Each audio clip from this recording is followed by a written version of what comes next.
Ricky Kallabat, I am the CEO of Miami Living and Lauderdale Living. We just launched Palm Beach Living. I have a team of about 23 people now. Last year was our best year ever. And this year we're positioned to, exceed that. We've overseen over 2 billion in sales since we got started.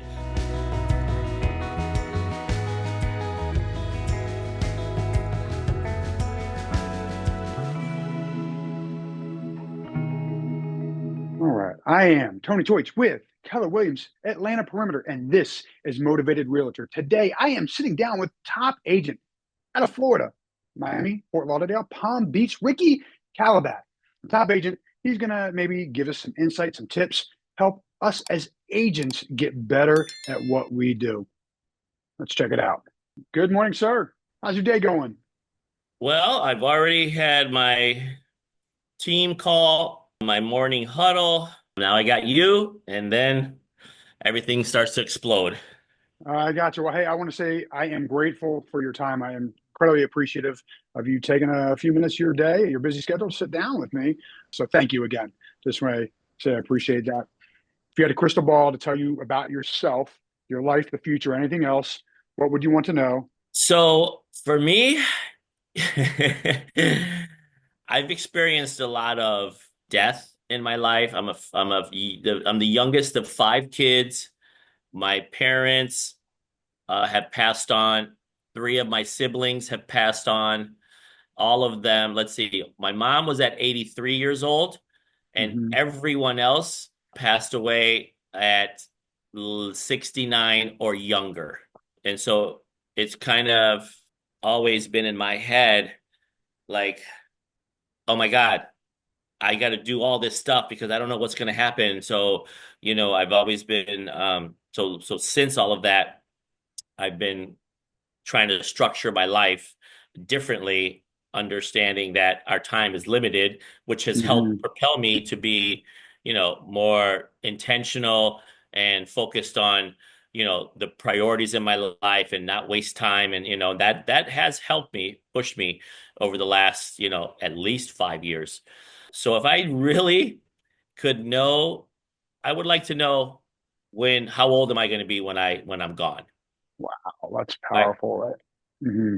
I don't want to know how, but I would just like to know like like how old, like what year, like even give me a Hmm. couple years, right?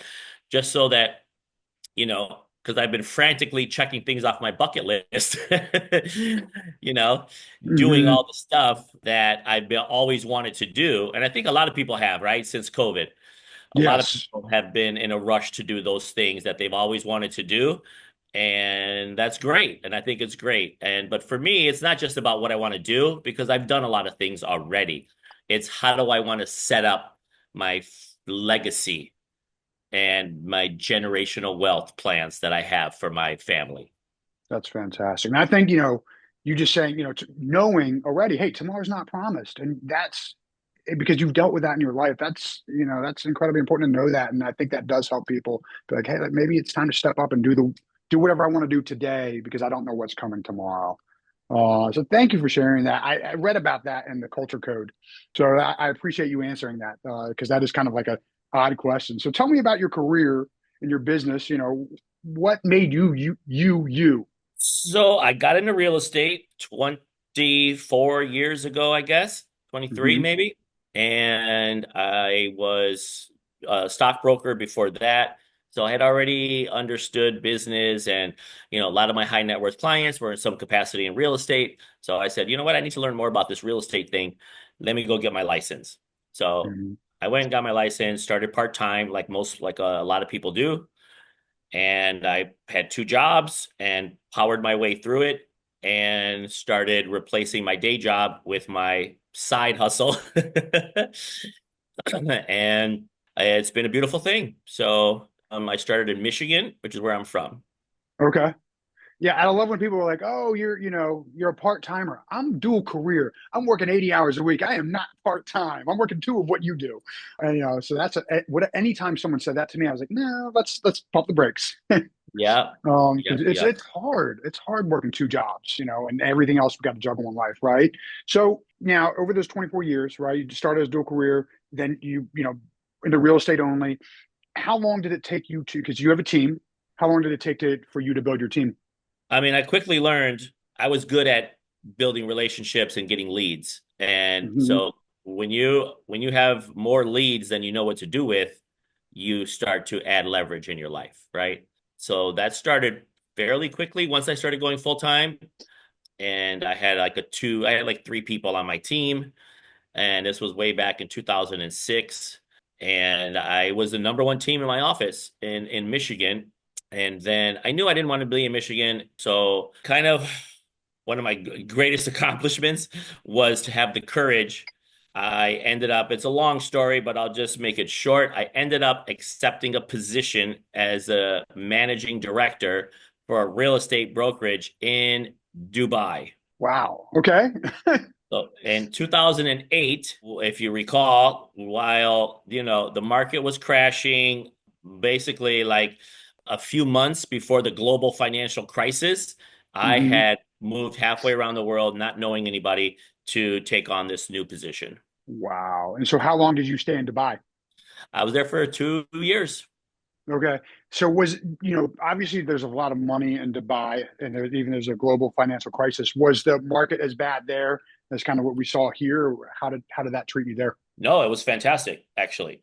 So that's the thing. It was immune to it. So while everyone, down and out in the States, Dubai was still flourishing because it Mhm. was, that part of the world, and the people that were attracted were still spending money. They're still buying properties. So it Mhm. didn't really hit Dubai until probably around 2010. They did have a Mhm. little, setback, but it wasn't a crash. Yeah, that's probably not terribly surprising. So you still do a lot of work in the international market then? A little, but I wouldn't say a A lot. little bit, a lot. Okay, I got you. I got you. Okay, Just so because what? Miami's close, right? Miami's similar. So that's kind of what I Mhm. wanted. I wanted to come back to the States.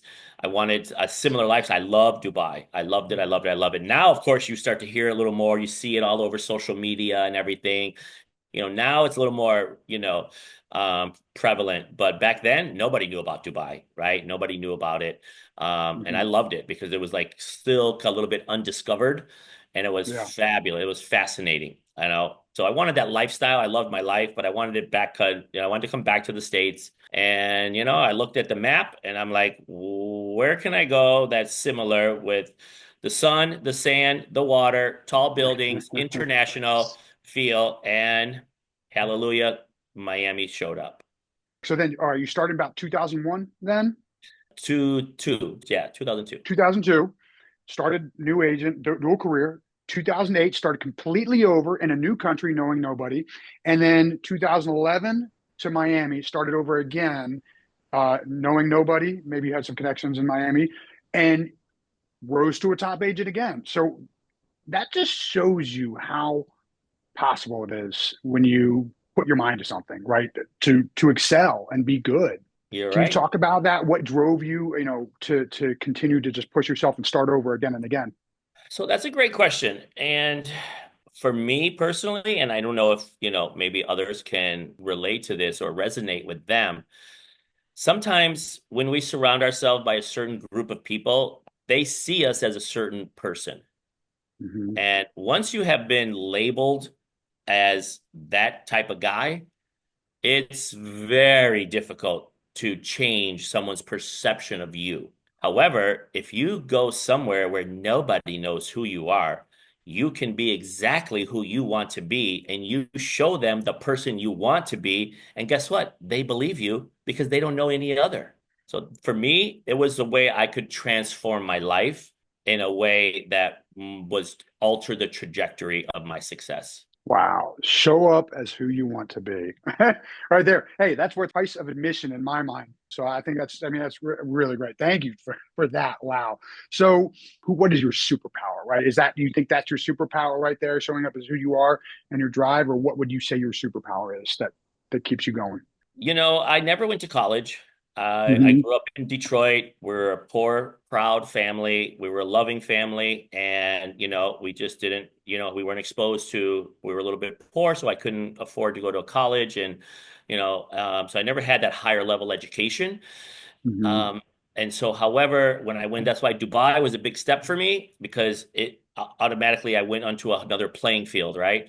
And now I was the managing director, which is like of the CEO of the company. And I learned the international, and now I was recruiting and I was meeting people.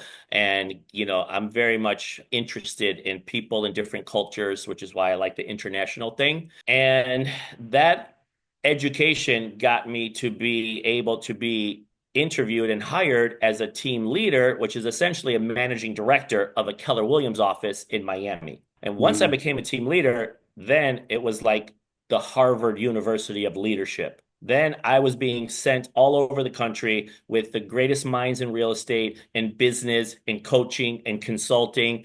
And that's where I spread my wings and they poured into me. And that was my getting my master's degree, so to speak, in leadership and succeeding through others. Fantastic. And the fact that you said, what is somebody's excuse, right? You didn't go to college. Your family couldn't afford college, right? And you still were able to take yourself and propel yourself to the level that you're at. And I think that shows the power of mindset, of drive, and what we can accomplish in this industry. So, I mean, thank you for sharing that. I guess in what you're seeing right now in the market, do you have any advice for agents that are trying to either get started or just trying to thrive and make it through what we're seeing right now? So I've been telling people for the last 10 years, and it's never truer than it is today. You need to join a team that Mhm. will fast track your success in a way that you can't even comprehend. And the reason is you can be an individual agent and you can, suffer your way to success. And eventually,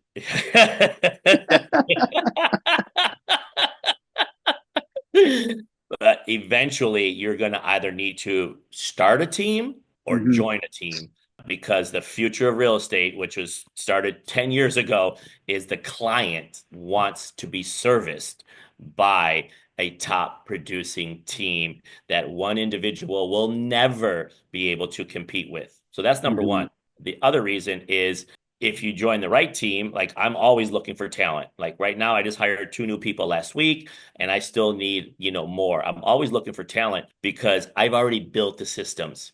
I've already built the playground. I've already Mhm. built everything that you could ever want to do. Now you don't have to build it. You just come into my playground and start playing and I give you, people on a silver platter. So 99% of what agents do, it has nothing to do with servicing the real estate clients, right? It's Mhm. all targeted at trying to find people.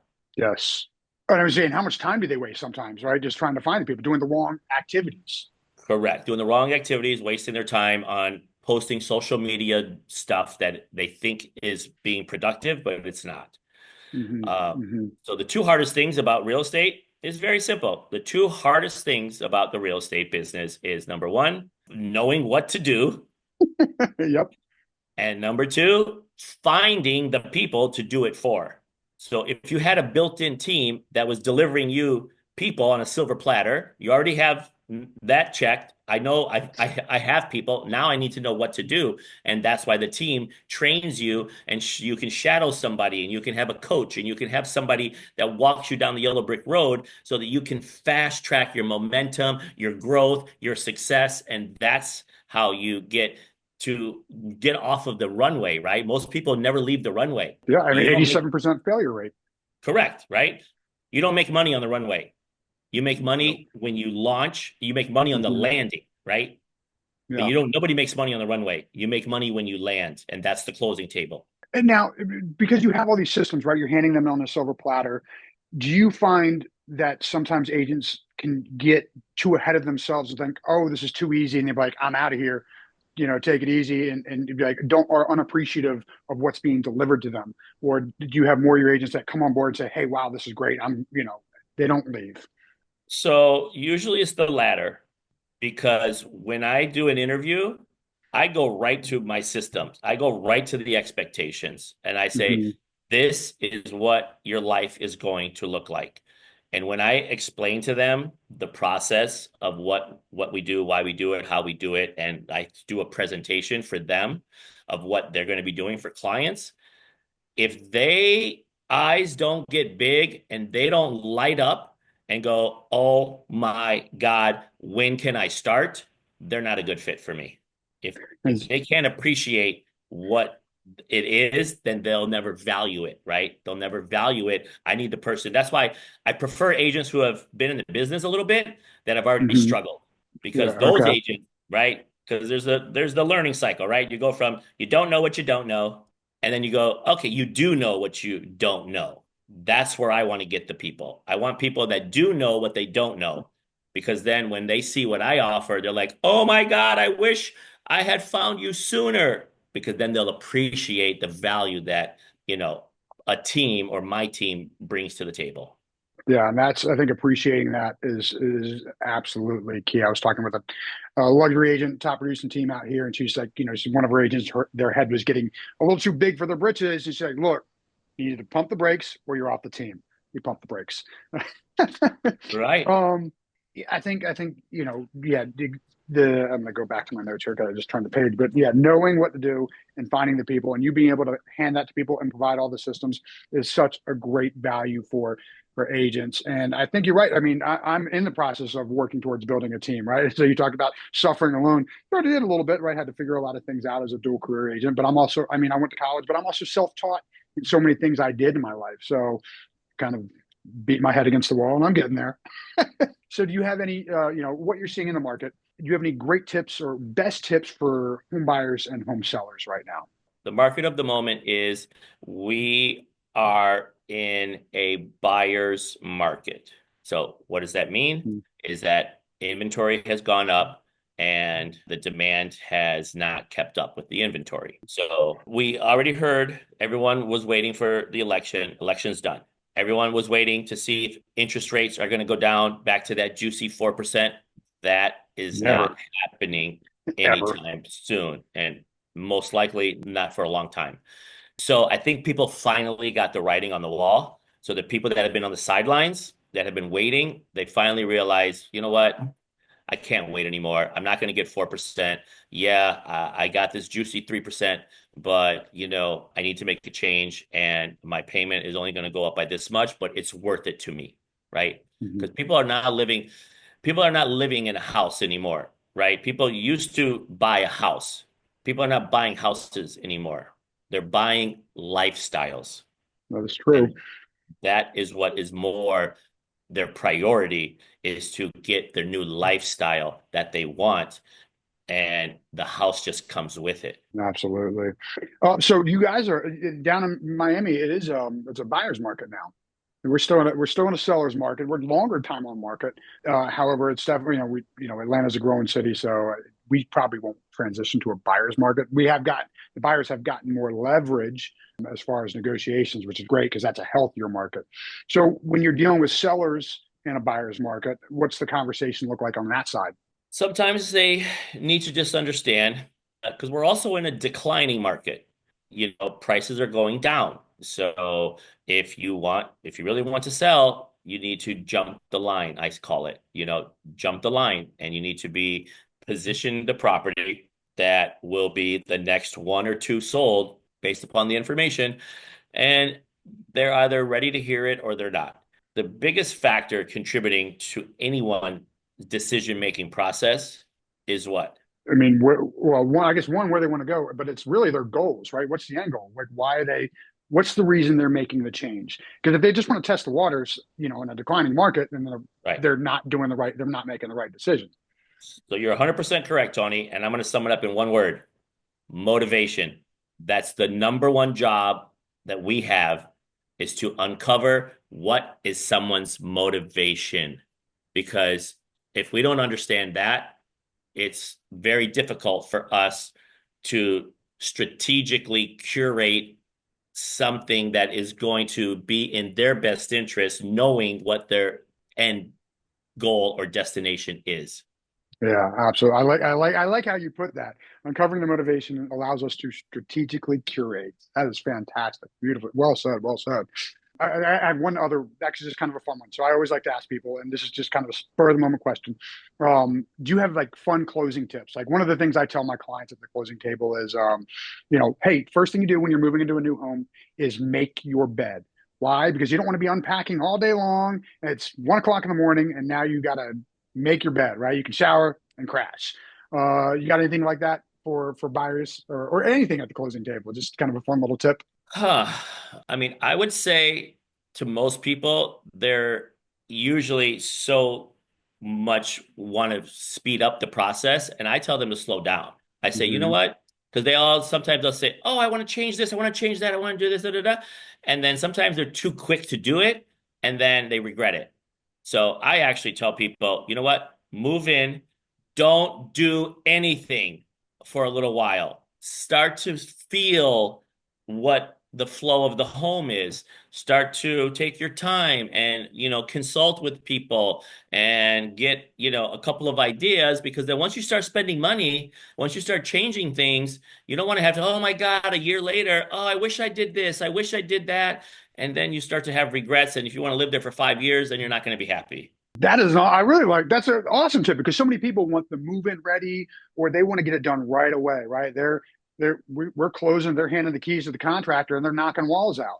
So that thing, I like that tip. I'm gonna have to bring that one up sometimes here and there. So, well, I appreciate that. So any kind of final thoughts, in your, from today, our conversation today, anything you'd like to talk about or chat about? I mean, if we're talking back to agents, there's some characteristics that you simply have to be successful in the real estate business. You have to be disciplined. And what I mean by that is follow a schedule, right?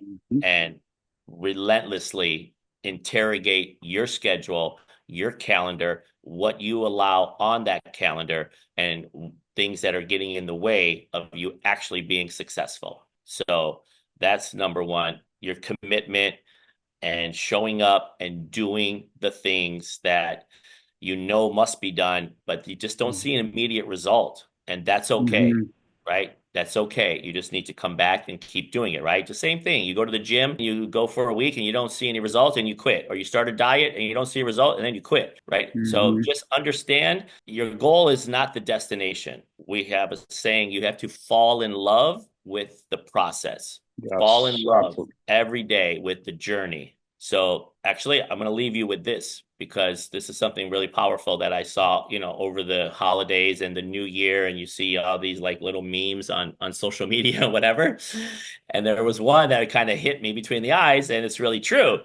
And it says, if your habits don't change, you will not have a new year. You will just have another year. That is great. And I want to like kind of put a little exclamation point on that. I used to, we always talk about, hey, New Year's celebrations, people go out and drink and whatnot. And actually like 4 years ago, I intentionally made a decision. I am no longer drinking on New Year's Eve because everyone gets all, hey, I'm going to start new me, new year, new me. And then you start your new year all sluggish and run down. That doesn't make sense to me anymore. Right. And I've actually since quit drinking altogether just because I enjoy the energy that I have and it just slows me down too much. So it's a part of my past and no longer There you no go. longer serves me. But yeah, that's habit, habit, habit. It's so incredibly important. So let's talk about hey where you work and a little bit about your business. So, Ricky Kallabat, I am the CEO of Miami Living and Lauderdale Living. We just launched Palm Beach Living. I have a team of about 23 people now. Last year was our best year ever. And this year we're positioned to, exceed that.